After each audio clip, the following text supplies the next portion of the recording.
Hi everyone, welcome to this week's coaching webinar. I'm excited to join you all today. As you know, Ty usually facilitates this webinar, and I have the profound privilege of hosting the webinar today as he is traveling for a conference, and I'm sure he's greatly missed, but I'm really excited to be here and appreciate the opportunity to be here. So for those of you that do not know me, I'll do a little background and then we'll dive right in and share what I have prepared for you all today. So I am Megan Christensen. I'm the COO for Credit Suite, and it's basically my job to make sure things run and they run well. And that's my role within the company. My background, it was as a banker. I was a banker for many, many years, a small business lender, and I had the opportunity to fund a lot of clients and a lot of small businesses, and I was involved in the birth of business credit building and the whole concept behind it. I was one of the original creators of this content and this concept of building business credit and understanding how to get financing and so on. A lot of it stemmed from the frustration as a banker that you feel when you can't always convey those important details to your customer. You're limited because of regulation and various things, and it got to a point where I really wanted to help my business owners succeed, and I found the only way to do so was to start a new career, to start a new path and start consulting business owners. And here we are, 10, 11 years later, and it's truly been an enjoyable process and learning that has taken place. So a little housekeeping items. If you have any questions, go ahead and raise your hand or place that there in chat. We'll dive into those as we go. I anticipate this webinar will take about 60 minutes, give or take. And so you'll want to do your best to listen in, as I'm going to cover a lot of good information really quickly to be able to jam it all into that amount of time. And today I, pondered what topic I wanted to go over. So I'm hoping that you all feel as I do, that this is exciting and kind of a refresh as to all the learning you have already done. Now, something interesting, I do have the opportunity to speak all over the country about business credit and about how it impacts businesses and how businesses can prepare their businesses for financing. It's something they don't often think about. There's not a lot of headspace for that when you're running a business, and I get it, right? But as I speak around the country, I get to, and it's so fulfilling, I get to see in the eyes of these business owners and really see as they comprehend this information and as those lights turn on. So this is a little bit of a review of something I know you all believe in and understand, but I wanted to really dive into why it's important and why it's important for you to share it with your clients, right? Sometimes we lose the impact of this secret sauce of lending as we're consulting customers. And I'll tell you, when I get to watch their eyes light up, when they start to understand what I'm talking about and how it impacts their business, this is truly a secret sauce that makes a huge difference. And it's something to be celebrated and something to be excited about, right? So we're going to talk about the lending secret sauce. Now, what's funny about it, as I was consulting one group, I'll always get a couple that want to fast forward through the foundational items, right? They just want to get to the good stuff and get the $1 million right away, or whatever it may be. And I always use that as a great example to illustrate why understanding the value of the secret sauce is so important, right? They get going too fast for their own good, and then they only turn back when a decline is received or when they don't get the result that they want. And so it's the value of the secret sauce that really makes getting financing happen. And this is really one of the most common reasons I, as a banker, and bankers today, decline customers. So we're going to talk about those ingredients in the lender's secret sauce. This is the stuff they're looking for. This is the recipe they want to see in order to feel comfortable enough to lend, right? I like to always tell the story when I'm presenting about a snowboarding trip. I went snowboarding and I was doing some backcountry, and as happens from time to time, I met up with a tree, right? And we hugged a little, and it wasn't really comfortable. It hurt a lot, actually. You know, I ran into this tree and it was painful. And I'll tell you, for quite a while, I was nervous to see those trees come up. And lenders often feel the same way, right? Where maybe a certain industry, they've got burned by that industry multiple times, or they noticed when somebody wasn't willing to give them a physical business address, it was more likely a fraudulent application because they've experienced that in the past. So they take all these experiences and they add them to their secret sauce recipe that they're looking for. Now, lenders do not publish, and this is the value of the secret sauce, and I think people often miss this. Lenders do not publish what they are looking for in their underwriting criteria. They don't. You can go to all these message boards all over. You can look at Facebook. You can read a million articles, and you can gather some of those elements in that recipe. But lenders do not publish exactly what they're looking for. And oftentimes people will raise their hand and say, why not? And the reason they don't is they don't necessarily want to tell you exactly what you need to do to get approved, right? What if you're fraudulent and you're trying to manipulate your application? And I am not an advocate of that at all. You know, my goal is to help business owners understand how to apply in a way where everything is accurate and true and real, where banks can verify all those ingredients they want to see very easily so they can feel comfortable and then get to the lending part, right? So the secret sauce was not just something that I went by the road, I just picked it up, it was easy to pick up, that it was published everywhere. The secret sauce came from a lot of hard work and continues to come from a lot of hard work. We have individuals, this is their full-time job, monitoring and tracking this data. It's ever evolving, just like our economy does. So enough about that secret sauce and the introduction of it, but I wanted to make sure I put out there how important it is. This is not something that's just published. This is not something that lenders can tell you. You know, I remember as a lender, I could not deter an application from coming my way. So when I received an app and I could tell, you know what, it's not going to get approved because of X, Y, or Z, or I can tell because their business information doesn't match up, that they're going to have to supply tax returns, although if they would have matched their information up, they wouldn't have had to supply tax returns. I could not have that discussion with the customer. And so that's why I'm here today, right? And that's why I love what we do here at Credit Suite, is now I can convey that message. So let's dive into the secret sauce and the ingredients. And, you know, like I said, if you guys are having any audio issues, any visual issues here, go ahead and put those in chat or raise your hand. I will answer questions if you guys have any as we go throughout today. So I wanted to start with what ingredients are lenders looking for, right? There's categories of these ingredients, and the categories are really the C's of lending that you guys have heard quite a bit about. And I'm not going to bore you with a ton of detail in these areas, but it's character, the capacity to handle the financing, the capital, the collateral, and the conditions. We know these, and those are the major headings of all the recipe or all the ingredients that these lenders are looking for in order to feel comfortable. Remember, we want lenders to feel comfortable. I always like to use the analogy, if I wanted to borrow $1 million from you, but I wouldn't tell you where my business was located, where I was located, and all my records were mismatching, would you feel comfortable giving me $1 million? And ultimately, the question is a resounding no, no way, with a laugh, right?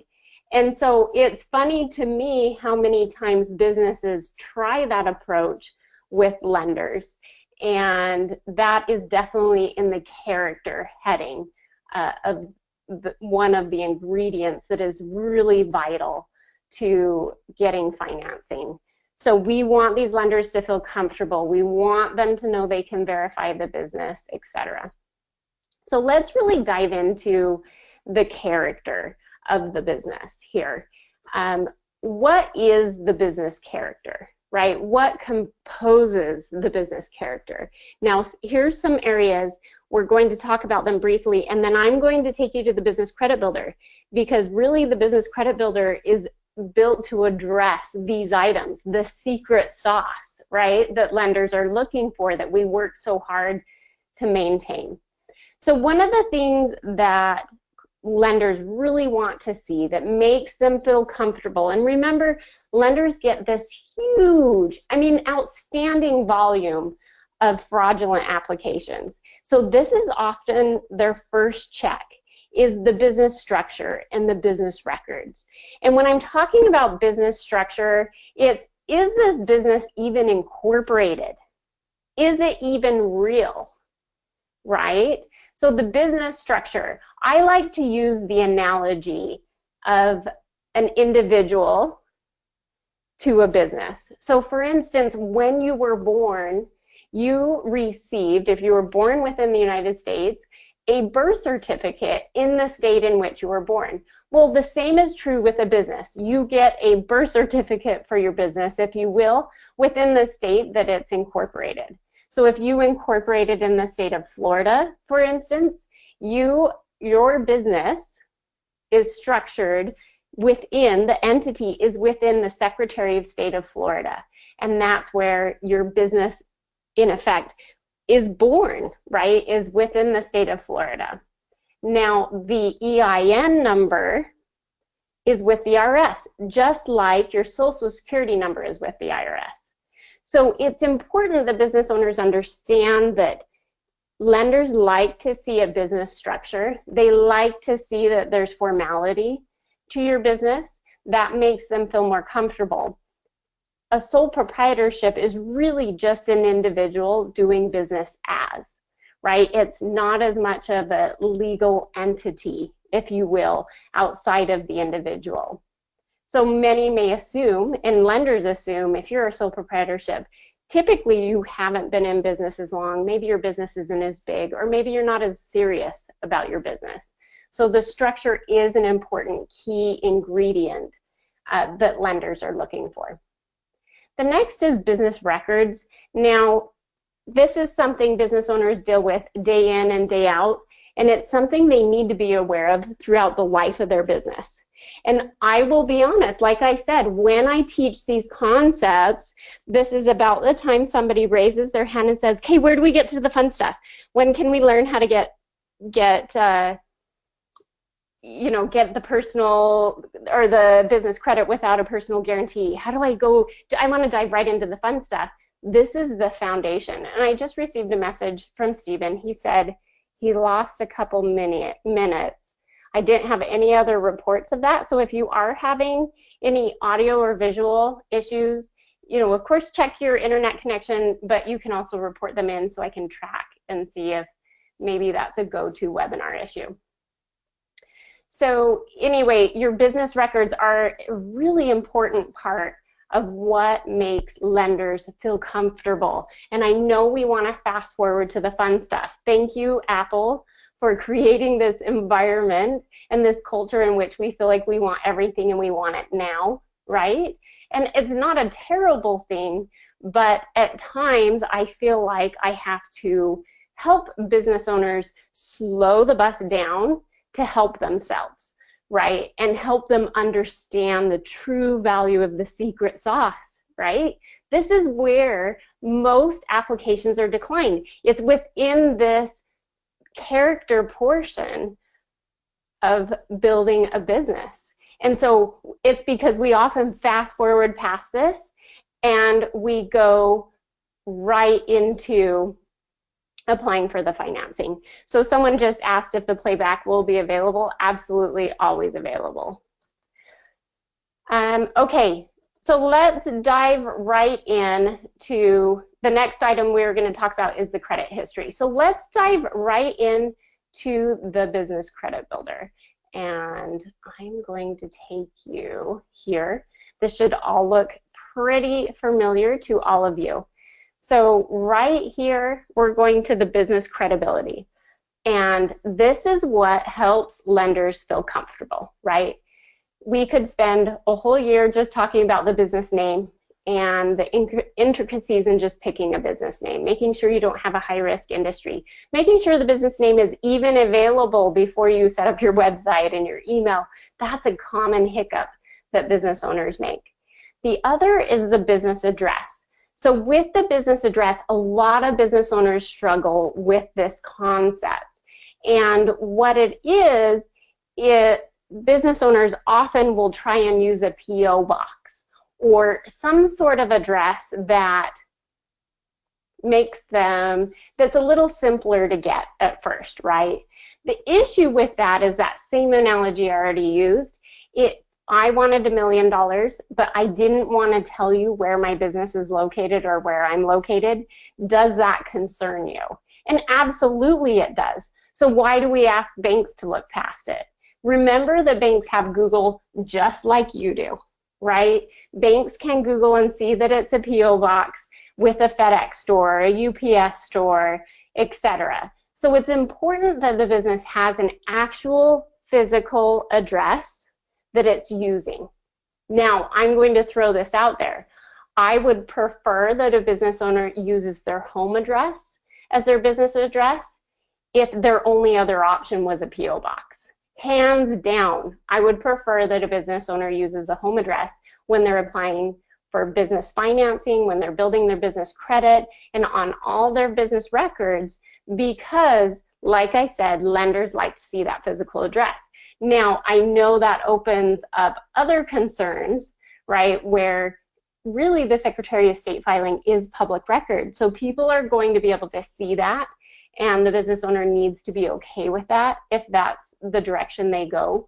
Ultimately, if not, then a virtual business address. What's important is that the address is an actual address with the United States Postal Service, not a made-up suite number, not something else. It needs to be an actual physical address listed with the United States Postal Service, and like I said, not a P.O. box.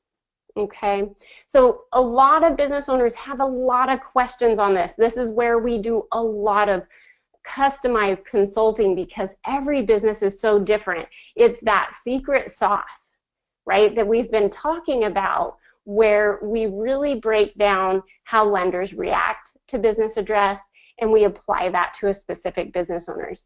I get all sorts of questions about this topic. And so I think sometimes those of us that know this information, we forget the value of what we know. We forget that it's secret sauce, like I've said. And so some of the more common questions, I'll share those with you so that as you're working with individuals or you're working on your business, you can share this information with them.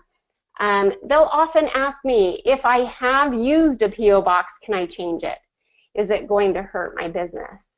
Any dramatic changes with the Secretary of State, you do run the risk of DMB or a lender looking at a new start date, right? Now, it's not as much of a concern with the business address. Business address changes quite a bit. So as long as you're not changing the business name, the ownership, and the address, I feel like you will be safe and the lenders won't look at that as a new start date. Another concern I get is, I'm moving next week. Which business address should I use? And I don't plan on being in my other location for long. In that kind of situation, because of all the energy and time it takes to file a business address, I typically recommend that they likely get a virtual address that they can stick with so that it can be on their records long term. I've got another question coming in. What if a lender Googles an address and they see it's a house? What if they see it's residential? Most lenders don't care if it's a home-based business unless you're doing some sort of retail storefront type business.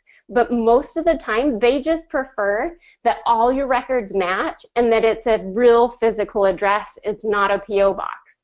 It would be so much worse for a lender to Google the address and see a PO box or a FedEx box or something like that, because now they have to understand why this business doesn't have a physical address or why they're not willing to put that on their application. Okay, so a business on all their records should have a physical business address. And like I said, every time I talk about that principle in a class, we will literally talk about business address for about an hour. It's a really important thing to most business owners, and they really have independent situations that they need consulting on. Using a corporation that has set up my entity since they are the registered agent. Oh, this brings up another topic that comes up quite a bit. This is a question submitted by Woodley. Thank you so much for sending that in. So a lot of businesses will come in and they use the business address of the registered agent that formed their corporation. Now, is that a terrible thing? Here's the thing. When the lender pulls it up, they can see that it's maybe a law firm or something like that. So that in and of itself is not a terrible thing because it is a physical business address. Now, here's where it can be a little tricky. I will tell you from my experience, we had a registered agent that would send quite a bit of business to this bank that I worked with.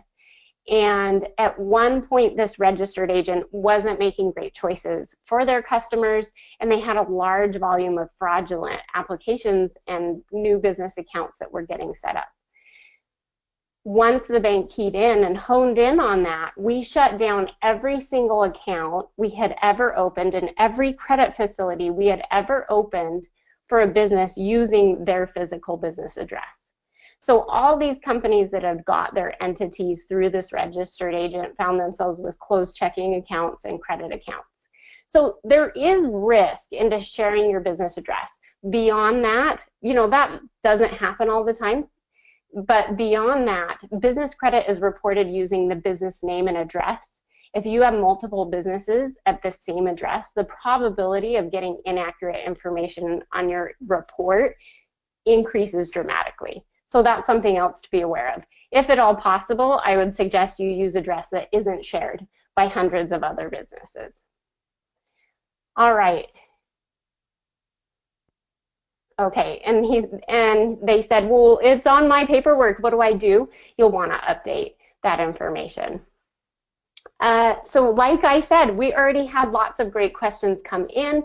This really is a secret sauce component as to how lenders look at business address, and it really does impact business owners. This is the stuff we don't like to spend a ton of time on, but this is the stuff that's important to lenders, and I'm just bringing that to the forefront. So the next item is the business entity. So I like to use this analogy. When you're surfing, and maybe some of you have done it or not, but you can imagine this. So when you're surfing and you're paddling to catch this wave, if you only halfway paddle and you halfway commit, if it's a big wave, you're going to get wrapped up in it. You're most likely going to wreck. It's almost a given. I can watch it happen and know exactly what's going to happen if you're halfway committed. This is one of the more common mistakes that business owners make. They start their business halfway, nervous, scared, maybe it won't be successful, right? We all have that fear. But along with that fear, we often don't incorporate. We start as a sole proprietorship, or we don't open our business bank account. We start with our personal bank account. It causes bigger issues down the road. So just like wrecking, you know, on that surf wave, the same happens to a business, if you will. So I suggest to businesses that they form an actual entity. Because here's the thing. For instance, I used to work with a Mexican food restaurant, wonderful restaurant. The owner did not incorporate. Instead, he worked under a sole proprietorship. 10 years later, we wanted to go help him get some financing. Guess he started a new entity, right? But that old time in business did not carry over to the new entity. That old time in business as a sole proprietorship was really just him doing business as. It didn't translate to his entity and we couldn't move it over. So a lot of times I love it when I'm able to consult a business at the beginning of their business and really lift them up and help them understand that they want to file that business entity right from the beginning. As far as lenders are concerned, a C Corp, S Corp, LLC, they're all about the same, so we don't have a strong preference in that area. I'm going to just hover over a couple of these items, and then we'll dive into some of those that I feel like need to be discussed a little bit more. So this individual that also is having addressed questions on their corporation, he said, well, are you saying I should change with my EIN address too? Yes, all records have to match up, and we'll talk about that. So let's go to the business phone. I like to tell business owners to use the same business phone number on all your records, on your website, on Facebook, everywhere that your business can be found online, right? Lenders have software in which they can type in a phone number and it'll pull up any web page that has that phone number on it. As long as everything matches up, that makes a lender feel very comfortable that your business is real. If you have varying phone numbers, and if when you dial that phone number, you answer something like hello or how are you, something very maybe personal that you would answer on your personal cell phone, that's not putting your best foot forward. It's not making your business look credible and can be questionable to a lender. So I suggest making sure you have one business phone number that you put on all your social media, that you put on your website, that you have on your application, so that everything is uniform. The more that things are uniform, the more comfortable lenders will feel. That's really a key ingredient in the secret sauce that they are looking for. Website and email. Website and email, I suggest using your business's domain within your email whenever possible. Is a website required? Do lenders require that you have a website? No. What is more important is if you have a website, that correct information is listed on that website. Don't list that you're going out of business. Make sure the contact information, like we talked about, the phone number, the emails, they all match your application so things can be verified very easily. With your EIN number, like we talked about, I've got another question here, so I'm going to take a moment to read it real quick. Is using your name for a business suggested, or stay away from using your name? So let's go back really fast and answer this question for him. Using your name in the business name. I like to do a lot of one-on-one consulting with business name because every business is different as far as what you're trying to do. But I will say this. Think about to you what Apple meant before Apple became a company. What did Google mean to you before Google became a company? How many things do those companies do? And if they had just selected a name or a specific product to put in their business name, would that have been confusing? Absolutely. It's the surfing analogy. I would build your business so that it works now while you're small, but also long-term when the business is big and viable and competing with Apple and Google. All right? So I don't usually recommend putting your name in your business name, but if you've already done so, please do not change it. Make sure you hear that portion. If you have already put your name in your business name, or you've already put a high-risk industry in there, or it's very defined already, please do not go in and drastically change your business name, because creditors will go in and look at that as a new start date. And that's an issue for you. You want that time in business. So ultimately, that consulting typically takes place when you're starting a company. If you've already started one, then we just need to make sure that we add strength in other areas. Okay? All right. So he says he hasn't already. So we were able to give him that information, and he will take that and run with it and set up that entity in the right way, which is always a lot of fun. Let's go to the EIN number. So just like a social security number is to an individual, an EIN is to a corporation. So an EIN is filed with the IRS, and it's that wonderful number you use to submit your taxes and so on.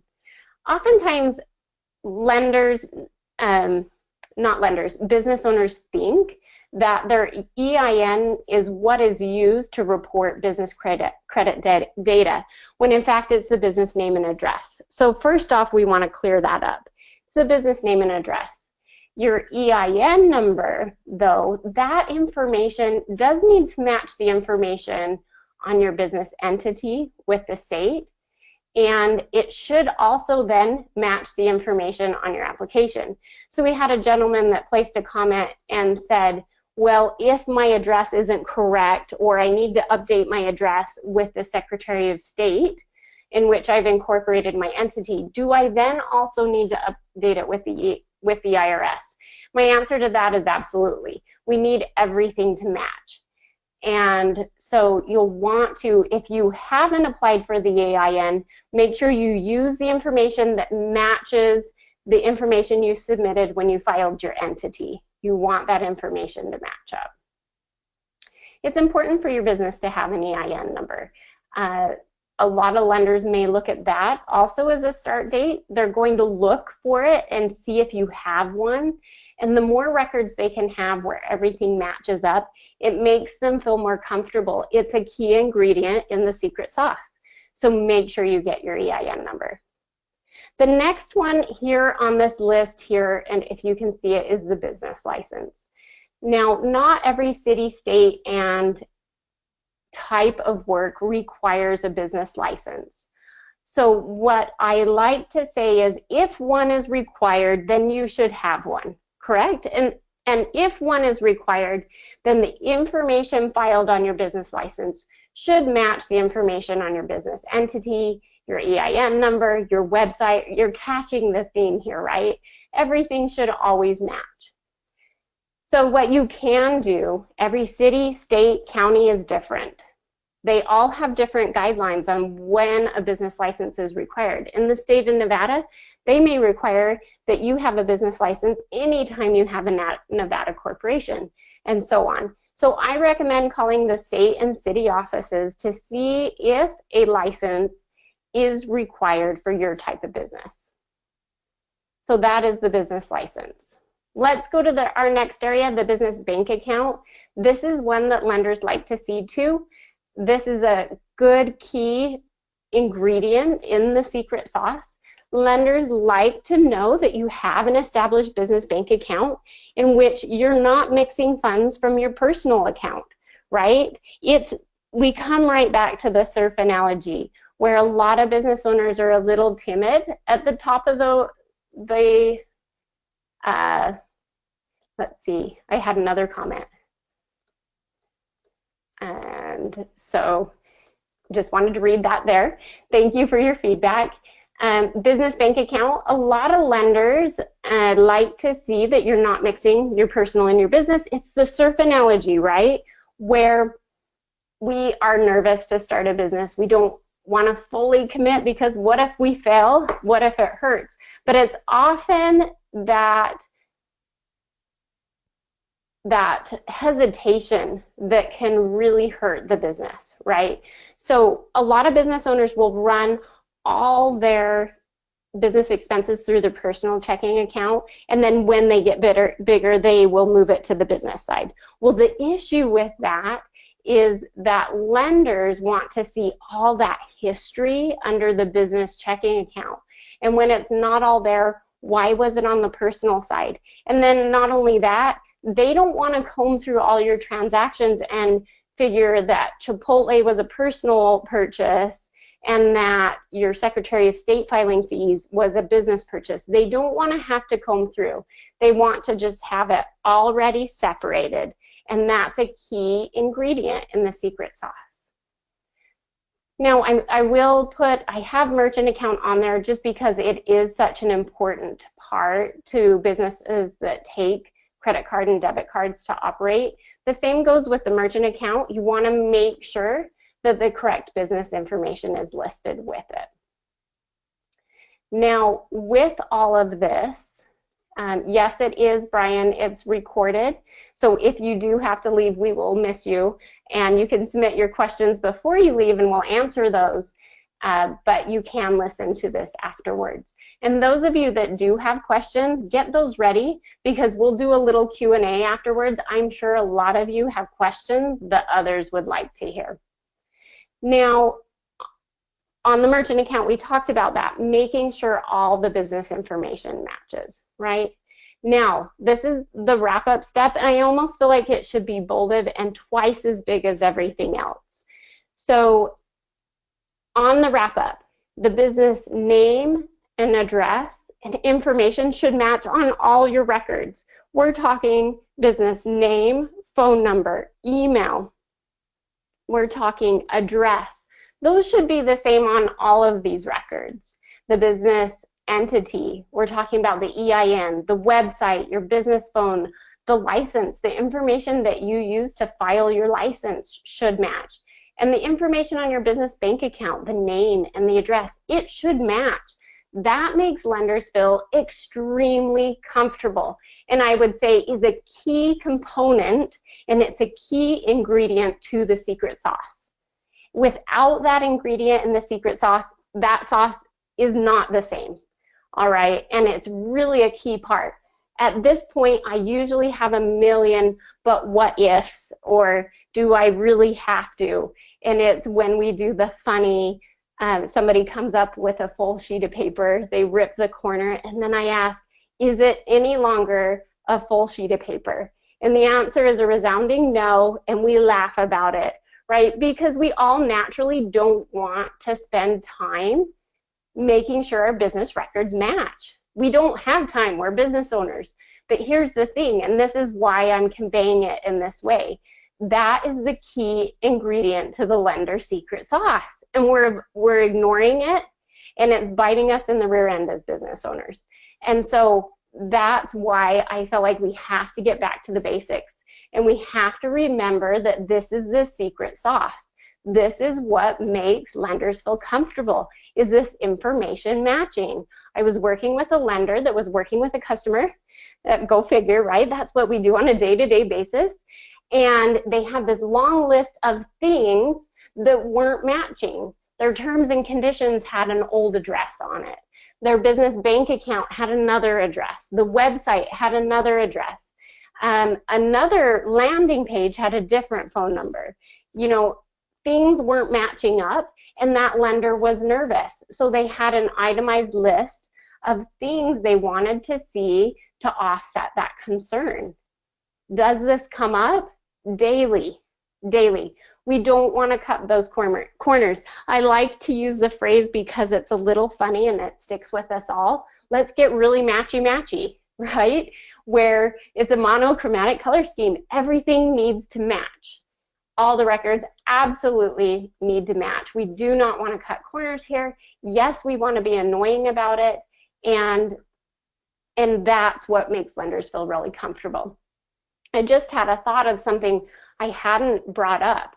In the business name, there is one thing that you can do in a business name that makes it extremely hard to keep all your records matching. And that's including a symbol in your business name.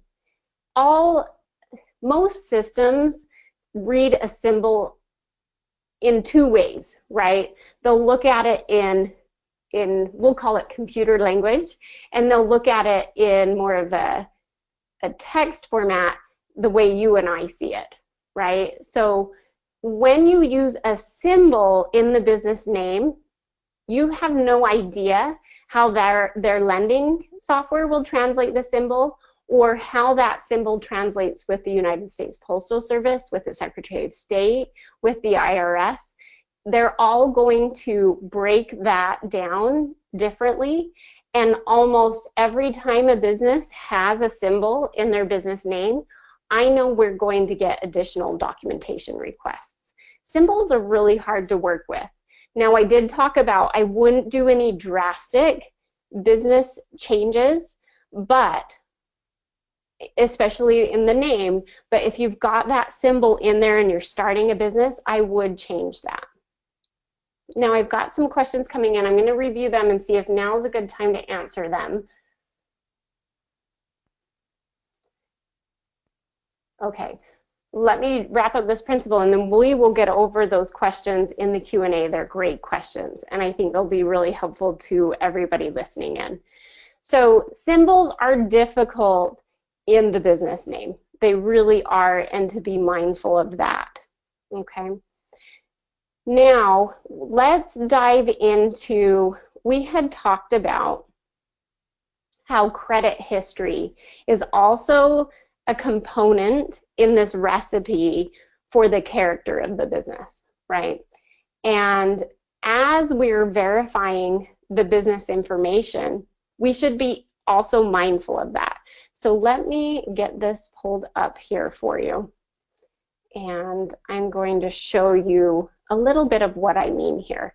It's more on this getting matchy-matchy concept, if you will, which makes us all laugh a little bit, but we're going to remember it, right? All right, here. Let's look at this demo report. This is for Pixar. And for you, those of you that don't know, Nav is definitely integrated within our system now and has been a ton of fun for our clients and so useful, which is what is critical to me. You know, I love it when we can bring useful tools to our customers. So this is the business credit report for Pixar. Now remember, I can pull this up. This is information that any business owner could pull on another business. So we're okay to be pulling this up here. Now, this is another component of making sure things match. Now, the lender is going to take everything you put on the application and compare it against the Secretary of State, the IRS, any public records, the business license, and so on, right? They're going to check that information and make sure it all matches so that they can feel comfortable and know that those key ingredients are there. They're also going to check the Business Credit Bureau, and they're going to check this address here. So you want to make sure that when you apply for credit, especially with your trade accounts and vendors, that you use the same business name and address every single time so that the correct information is reported on your Business Credit Bureau. That's how bureaus get this information. They get it from creditors. So if when you're applying, you use incorrect information, once again, you're creating additional issues on your business credit report. You're going to have variances there. So very important that you use the same business address whenever possible. The same goes with DMB. That information is right on the DMB report. And again, you want that to match. You want everything to match up. We had an instance the other day where a lender came back to us and said, on their application, they had this SIC code that described the industry of their business, but on their Business Credit Bureau report and on their tax returns, it actually lists a different one. Why the discrepancy? Why are they so grossly different, right? So now you can see this is really, lenders are looking to make sure everything checks out and making sure that the business is real before they commit to funding the business or doing lending to the business. Okay, so this is yet another element on the credit side that makes lenders feel extremely comfortable. Now, I have some questions, so let's answer these. And then if you have any others, please submit them. I'd love to answer your questions. And then I have a couple other items we need to go over to wrap up this concept.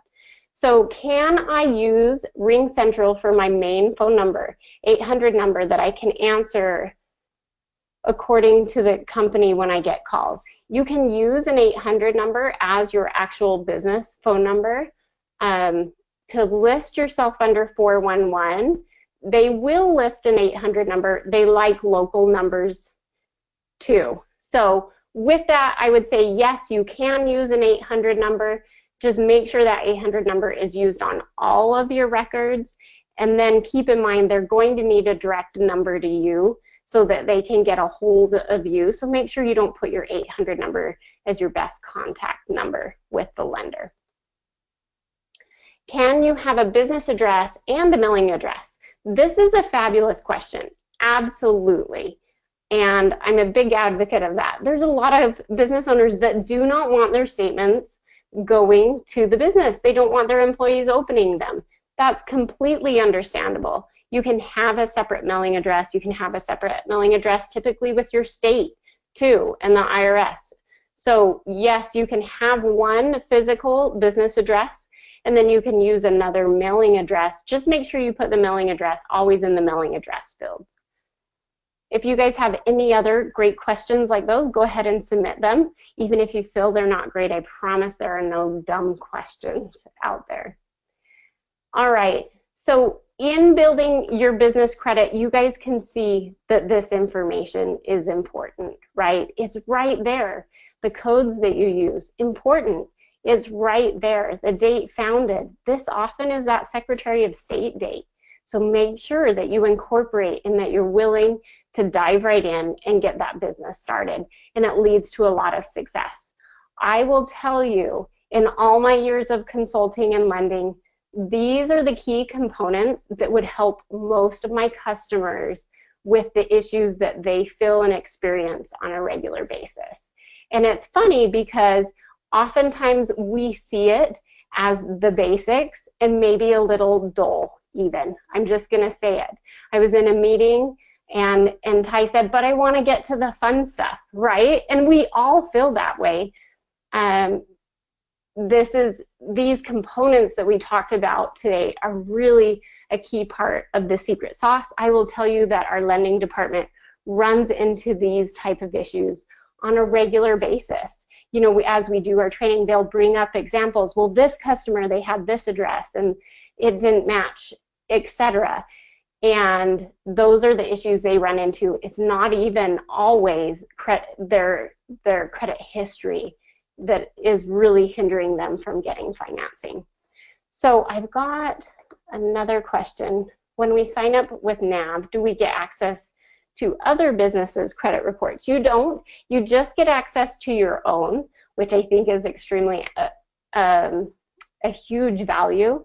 If you want to pull other business credit reports, then you do need to go directly to DMB and Experian and pay them for those reports. NAV doesn't offer that service right now. So if you're doing your NAV integration within our platform, which is a huge value, you can get access to your NAV business credit reports right from the portal. That means you only have to log into one place to get all your information to build your business credit.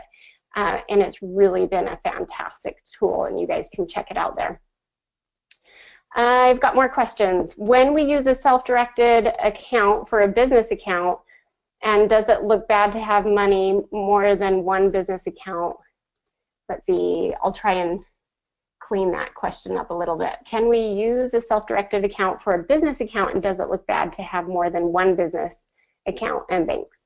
So those are some pretty specific questions. So I would say definitely get with an advisor, and they could help you per your situation. I feel like I don't have all the puzzle pieces. No, it's not terrible to have multiple business checking accounts. Just make sure the information matches on all of those accounts, okay?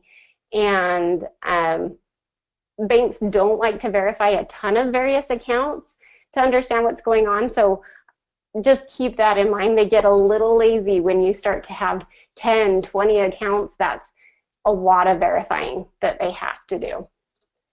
Okay, so using a virtual address, Regis address, is okay for both mailing and physical address. Yes, most banks are okay with a Regis address. We haven't noticed any negative impact with using a Regis address, and they're okay with that. Just make sure that you have the CMRA designated address, not just the PMB, the post office box, okay? And then I have a big resounding thank you. Let's see, my business name has been in place since 2013, but has investments in the name. I've gotten a card and scored at all 3 bureaus. Will they take that into consideration? It seems that large companies in restricted industries have gotten by that. So investments it's a high risk industry. It's not restricted really. and you should be okay. Just understand that everything else should offset having that high risk industry in the business name, or being in that high risk industry, right? There's many different colors of secret sauce that lenders are looking for. They all have these similar key components, and I'm teaching those to you today. But keep in mind, there's always lenders that have their specialties, and we just have to work together. If you have, no business is the same, right? And I think it behooves us to understand that not every business is the same, not every individual is the same. There's usually a specific lender that works for you, or multiple lenders that may work for you. We just have to work with those key ingredients and get you to the right spot. So I agree with you. There's lenders that they're fine with investments in the business name. Everything else must be checking out for you, and so the creditors aren't feeling nervous, and so they're still lending. We do have access to a business's credit report through some software, correct? What are the names and websites or software to get credit rating of any particular business out there? We don't have anything built within our system that allows you to pull the business credit reports of other businesses. You can set up an account with CreditSafe. They offer some reporting details, but even more, to get more details and more accurate data, I would go to Experian and or Dun & Bradstreet. Okay, so Alan Harrison, you wanted a little more information on the CMRA. There's, let's do some one-on-one consulting on that if you want to reach out to our support team or advising team. But a CMRA address, basically there's guidelines in which the post office box designates an address as a post office box or an actual physical address, and you want an address that's not designated as a post office box. And one of those criteria is that the business needs to physically work within that office within, I believe it's 12 or 13 hours a month. And so you'll want to check with Regis to make sure that the address you have is more of a CMRA address and not designated as a post office box. Whew, you guys have good questions. So keep those things coming. And then thankfully, you have access to our team, and they are here to help too. And like I said, you know, no business is the same, right? And no business owner is the same, and no situation is the same, and no lender is looking for exactly the same ingredients, although they have very similar ingredients that they are looking for. And so I gave you guys really the key components that are universal between almost all lenders, right? I gave you those universal components that lenders are looking for. And I just urge you, if you have specific questions, like many of you did, to bring those up and get that consulting one-on-one. So, because I never want to send a business in the wrong direction, right? And so I really cover these principles overall and then how they pertain specifically to your business. If you feel like you need more clarification, then I would definitely get it. Thank you so much for joining me today. It was a lot of fun to join you on a webinar, right? I don't get to do these often, and I just appreciate you guys joining me. Again, just remember the value of the secret sauce. This is not stuff that lenders publish, but this is important, and we spend a lot of time researching this, and this is why a lot of business owners get declined.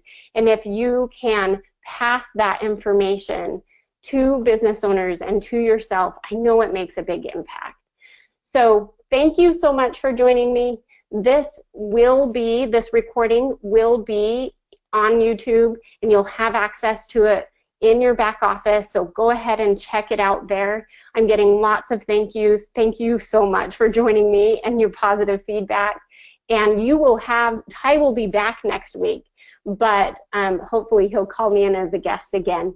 Thank you all for joining me. Have a wonderful day, and let's go share this great information with those business owners in our lives. Thank you.